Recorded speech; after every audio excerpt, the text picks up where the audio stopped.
उत्तर की ओर बसा एक छोटा सा गांव था, हरिनगर। सर्दी का मौसम पूरी तरह से दस्तक दे चुका था। चारों तरफ ठंडी हवा ऐसे बह रही थी मानो किसी ने बर्फीली सांसें छोड़ दी हो। पूरा गांव अपने अपने घरों में दुबक कर बैठा था। दूर जंगल की ओर से कुत्तों के लगातार भौंकने की आवाजें आ रही थी, जो रात के खामोशी को और भी डरावना बना रही थी। लेकिन गांव के बीचों बीच बनी पुरानी चौपाल पर अब भी थोड़ी सी हलचल थी। वहाँ रामू की छोटी सी चाय की दुकान थी, जिसकी गर्मागर्म चाय गांव वालों के लिए सर्द रातों में किसी वरदान से कम नहीं थी। इसी दुकान पर 3 दोस्त हरिया, मदन और बिरजू अंगीठी के पास बैठकर चाय की चुस्कियां लेते हुए बातें कर रहे थे। भाइयों भाइयों, इस साल तो सर्दी हड्डियों तक चुभ रही है भाई। सुबह सुबह खेत पर जाने का मन भी नहीं करता। लगता है बस कंबल में ही पड़े रहे सारा दिन। पता नहीं बहुत जोरों की ठंड पड़ रही है। अरे बिल्कुल सही कहा आर्य भाई, लेकिन मानना पड़ेगा इसी मौसम में रमू की चाय का असली मजा है। हाँ, ऊपर से अदरक और तुलसी की खुशबू, आय हाय हाय हाय, कसम से दिल खुश हो जाता है भाई। हाँ, आय हाय हाय हाय हाय हाय, सही कहा बिरजू। तभी तो हम खाना खाकर रोज यहीं बैठ जाते हैं। घर की ठंड में बैठे रहने से अच्छा तो यही है कि रमू की चाय और ये अंगीठी दोनों का मजा लिया जाए। हैं? क्या भाई, आज हरिदास काका नहीं दिख रहा है? रोज की तरह अपनी डरावनी कहानी सुनाने नहीं आए हैं? अरे उनकी कहानियां सुने बिना तो रात पूरी ही नहीं होती भाई। हाँ, इतने में हरिदास काका भी चलते हुए वहाँ आ जाते हैं। उन्हें देखकर सब खुश हो जाते हैं और कहते हैं, ये लो, नाम लिया और हाजिर। काका भी आ गए हैं? अरे अब तो मजा ही आ जाएगा। हाँ। अरे कैसे हो सब लोग? हैं? सब बढ़िया ना? लगता है यहाँ कोई मजेदार चर्चा चल रही थी। हैं? अरे हरिदास काका, आप कहाँ रह गए थे? कितनी देर से आपका इंतजार कर रहे थे हम। हैं? अरे थोड़ा जल्दी आया करो यार। मेरा इंतजार? मतलब क्यों इंतजार क्यों भाई? अरे काका, आप तो जानते ही हैं, आपकी कहानी सुने बिना हमें चैन ही नहीं आता। अरे भाई, सर्दी की रात हो और आपकी कोई डरावनी बात न हो, अरे ऐसा तो हो ही नहीं सकता। क्या भाइयों? अच्छा बेटा, रुक जाओ। आज तुम्हें एक सच्ची कहानी सुनाता हूँ। ऐसी कहानी जिसे सुनकर शायद तुम लोग रात को घर जाते समय 3 बार पीछे मुड़कर देखो। और फिर हरिदास काका सबको कहानी सुनाने लगते हैं। ये बात तब की है जब मैं शहर में नौकरी करता था। एक रात बहुत जोर की बारिश हो रही थी। पूरा शहर सुनसान पड़ा था। दूर दूर तक कोई आदमी दिखाई नहीं दे रहा था। उस दिन ऑफिस में काम ज्यादा होने की वजह से मैं देर से निकला था। घर जाने के लिए मैं बस स्टॉप पर जाकर रुक गया कि अगर कोई बस मिल जाए तो आसानी से घर पहुंच जाऊं। लेकिन उस बस स्टॉप पर कोई भी नहीं था। शायद मेरी आखिरी बस छूट गई थी। तभी मेरा ध्यान सड़क किनारे खड़ी एक औरत पर गया। वो नीली साड़ी में घूंघट डाले खड़ी थी। मुझे उसे देखकर कुछ अजीब सा लगा, लेकिन उसी समय अचानक तेज बिजली कड़की और मेरा ध्यान एक पल के लिए उससे हट गया। जब मैंने दोबारा उसी जगह देखा तो वहां कोई भी नहीं था। ये देखकर मुझे और भी अजीब लगा। मैं उसके बारे में सोच ही रहा था कि तभी एक लड़की बारिश में चलते हुए मेरी तरफ आती दिखाई दी।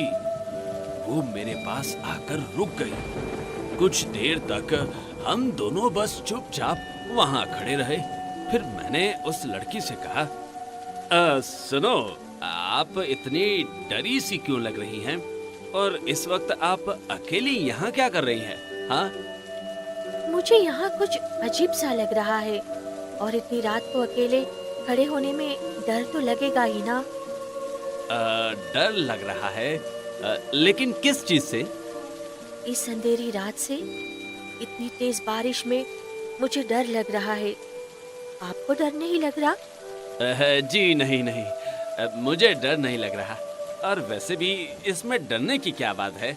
मैं अक्सर इस वक्त ऑफिस से घर जाता हूँ। बस आज थोड़ी देर हो गई। लेकिन आप इतनी रात में अकेले यहाँ क्यों हैं? मैं पासी की किसी रिश्तेदार की आ गई थी, लेकिन घर से निकलने में मुझे देर हो गई। रास्ते में जब मैं यहाँ से आ रही थी तो मुझे सड़क किनारे नीली साड़ी में घूंघट डाले एक औरत दिखाई दी। जब मैं उसके पास गई तो वो अचानक गायब हो गई। उसे देखकर मुझे और डर लगने लगा है। उस लड़की की बात सुनकर मैं और सिहर गया। शायद ये वही घूंघट वाली औरत थी जिसे मैंने कुछ देर पहले देखा था। लेकिन मैंने सोचा इस लड़की को बताना ठीक नहीं होगा, कहीं ये सुनकर उसका डर और न बढ़ जाए। बुरा ना मानो तो क्या मैं पूछ सकता हूँ कि आप रहती कहाँ हैं? मैं यही पास में ही रहती हूँ। क्या आप मुझे मेरे घर तक छोड़ देंगे? अब बस मिलना बहुत मुश्किल है और रात भी बढ़ती जा रही है। मैं पूरी रात यहाँ अकेले खड़ी नहीं रह सकती।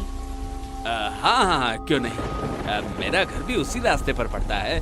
मैं आपको आपके घर तक छोड़ दूंगा, फिर अपने घर चला जाऊंगा। मेरे इतना कहते ही वो लड़की थोड़ी खुश हो गई, जैसे वो यही चाहती हो। फिर हम दोनों बारिश में ही पैदल निकल पड़े। पूरा रास्ता सुनसान था। सड़क पर दूर दूर तक कोई दिखाई नहीं दे रहा था। बारिश में भीगते हुए हम दोनों चुपचाप चलते रहे। कुछ दूर जाने के बाद अजीब अजीब सी आवाजें आने लगी, कभी कुत्तों के रोने जैसी, तो कभी कभी किसी औरत या लड़की के सिसकने जैसी। थोड़ा और आगे चलने के बाद हम दोनों एक जगह रुक गए। तभी उस लड़की ने मुझसे पूछा, क्या आपको ये अजीब अजीब आवाजें सुनाई दे रही है? हाँ, क्या आपको भी सुनाई दे रही हैं? मुझे लगा सिर्फ मुझे ही ये आवाजें सुनाई दे रही हैं और शायद ये मेरा वहम हो। हाँ, मुझे भी सुनाई दे रही है, लेकिन इतनी रात को इस सुनसान जगह पर कौन रो रहा होगा? शायद कोई बिल्ली होगी जो बारिश में डर के मारे चीख रही होगी, है ना? नहीं, ये किसी बिल्ली की आवाज नहीं है। ये तो किसी औरत के रोने की आवाज लग रही है। लेकिन इतनी रात में कौन औरत रो रही होगी? हाँ? मैंने सुना है कि यहाँ अक्सर छलावे दिखाई देते हैं। शायद ये वही हो। मैं इन सब चीजों पर यकीन नहीं करता। छलावे तो सिर्फ किस्सों और कहानियों में होते हैं। हकीकत में ऐसा कुछ नहीं होता। इतना कहकर हम दोनों फिर से चल पड़े। चुपचाप चलते हुए धीरे धीरे बातें भी होने लगी। आपको इतनी रात में डर नहीं लगता? इसमें डरने की क्या बात है? बस अंधेरा और बारिश ही तो है। नहीं, सिर्फ अंधेरा और बारिश ही नहीं, और भी बहुत कुछ है। और भी कुछ? मैं कुछ समझा नहीं। हाँ, जैसे कि छलावा। इस रास्ते पर अक्सर छलावा घूमता है शिकार के लिए। मैंने आपसे कहा ना, मैं इन सब चीजों पर यकीन नहीं करता। ये तो सब ऐसे ही मनोरंजन की बातें हैं। मैंने उस लड़की की बात को मजाक में उड़ा दिया। लड़की का चेहरा वैसे ही गंभीर बना रहा। बारिश लगातार तेज होती जा रही थी। कुछ दूर चलने के बाद अचानक लड़की रुक गई। क्या आपने महसूस किया? हवा अचानक ठंडी हो गई है, जैसे कोई हमारे आसपास हो। अरे नहीं नहीं, ये तो बारिश की वजह से है। मैंने इतना ही कहा था कि मुझे किसी के पायल की आवाज आने लगी। मैं पीछे मुड़कर देखने ही वाला था कि उसने मुझे रोक दिया। मत देखिए, पीछे मत देखिए। अगर वो देख लेता है कि आपने उसे देखा है तो वो पीछा नहीं छोड़ता। मेरा दिल पहली बार जोरों से धड़कने लगा। मुझे समझ नहीं आ रहा था कि मैं क्या करूं। मैं बस इतना ही बोल पाया, अच्छा अच्छा अच्छा, ठीक है, चलो चलो जल्दी चलो। हम दोनों अपने कदम तेज कर देते हैं, लेकिन पीछे से वही आवाज और करीब और तेज होती जा रही थी। बारिश भी अब जैसे अचानक थम सी गई थी। सड़क पर पेड़ों की पत्तियां तक स्थिर खड़ी थी। सन्नाटा ऐसा कि दोनों अपनी सांसों की आवाज सुन पा रहे थे। कुछ देर के बाद लड़की धीमे स्वर में बोली, हम पास ही पहुंच गए। मेरा घर आगे मोड़ पर है, बस थोड़ा और।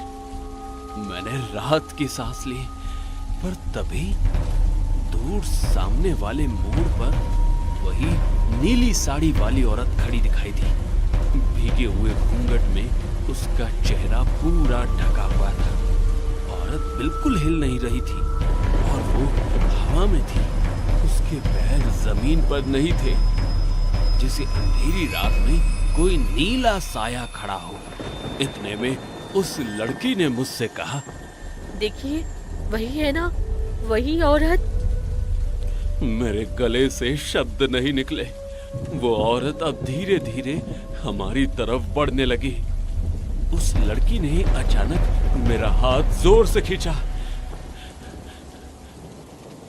दिमाग मत लगाइए, बस भागिए यहाँ से। हम दोनों बारिश में भरी सड़क पर भागने लगे। मेरी सांसें फूल रही थी। लड़की भी मेरे साथ तेजी से भागती गई। पीछे से वो औरत भी चुपचाप हमारा पीछा करने लगी, न तेज न धीरे, बस उतनी ही दहशत भरी रफ्तार से।